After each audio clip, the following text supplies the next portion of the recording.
This segment I like to call Midnights of Our Past. It's where I recommend an old event to watch.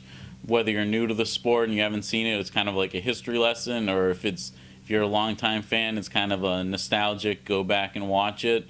This is UFC. This week I'm going to be covering UFC 84 Ill Will.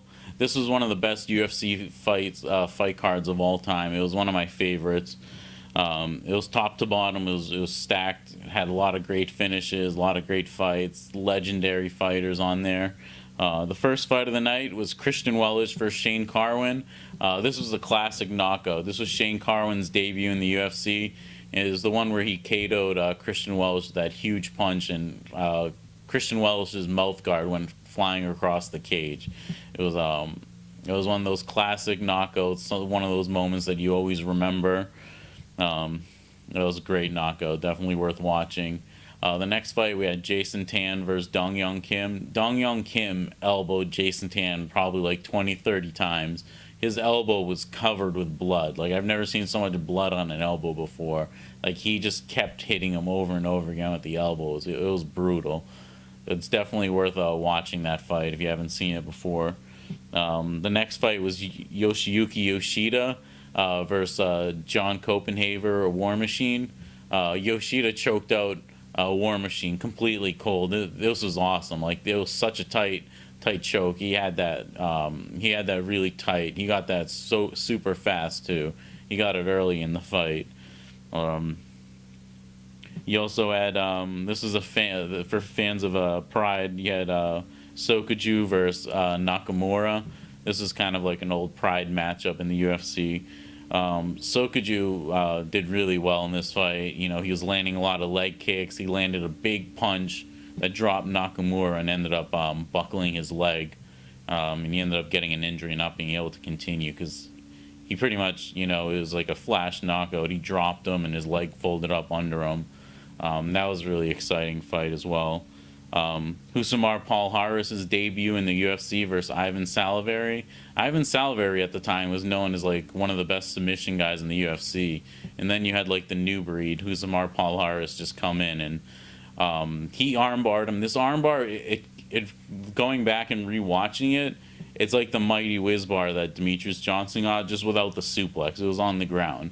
Husamar had his back, you know, he had the hooks in, and it was like the sweetest transition that he did to the armbar, and he caught Ivan Salivary. Ivan Salivary, being such a magician on the ground, he didn't even see that armbar coming. It's super impressive. You know, if you're a fan of the submission game and jiu-jitsu, you should definitely watch that fight or watch it again if you've seen it before. Thiago Silva versus Antonio Mendez.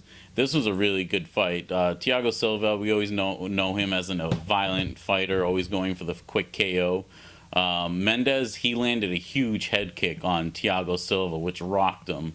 And but Thiago Silva ended up coming back. You know, he's like a cornered dog when you hit him like that. You know, he just lashed out and he ended up stopping Mendez with some brutal ground and pound. So that was an entertaining fight. Lyoto Machida versus Tito Ortiz. This was a legendary match. If you haven't seen this, definitely check it out. Machida, this was when Tito was having a lot of beef with Dana, and it was his last fight on the contract. People weren't sure if he was going to leave the UFC at the time. And Machida was up and coming. You know, a lot of people didn't know who he was. Kind of thought maybe he was like, you know, he kind of had that stigma of being elusive, boring. And people he won over a lot of fans with this fight. You know, beating up Tito the way he did. He landed a huge knee to the body, which, you know, folded up Tito onto the ground. Tito had that nice submission triangle armbar attempt at the end. Great fight all the way through. Entertaining. After that, one of my favorite fights of all time, Vanderlei Silva versus Keith Jardine. Being a big Vanderlei Silva fan, when seeing him get a huge win like this against Keith Jardine in the UFC was just awesome to see. To this day, like, I celebrate like the way Vanderlei did on top of the cage when I watch it, because it's just such an awesome finish. You know, he swarms them. Vanderlei's definitely the most aggressive guy. When he gets you hurt, he has I think Joe Rogan even says that he has the best killer instinct in the game, like in that fight, in which he does. You know, that's really true. Vanderlei is definitely if you don't want to get hurt in front of him because he's definitely going to swarm you. So that KO was one of the best KOs ever. I love that KO. In the main event, it was BJ Penn versus Sean Sherk. This was a great matchup. This was when Sean Sherk, was coming back from his suspension. He lost his belt, and BJ was tearing it up at lightweight. This was a great fight. BJ did a lot of trash talking, selling the fight, which that was fine. They made up afterwards, but it made a great lead up to the fight. Sean Sherk had a lot of haters after that steroid test, and BJ being like the loved fighter that he was, it was a great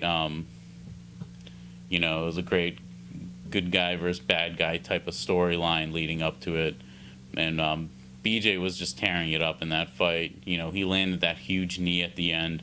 Sherk was done. That was an awesome fight. I love that fight.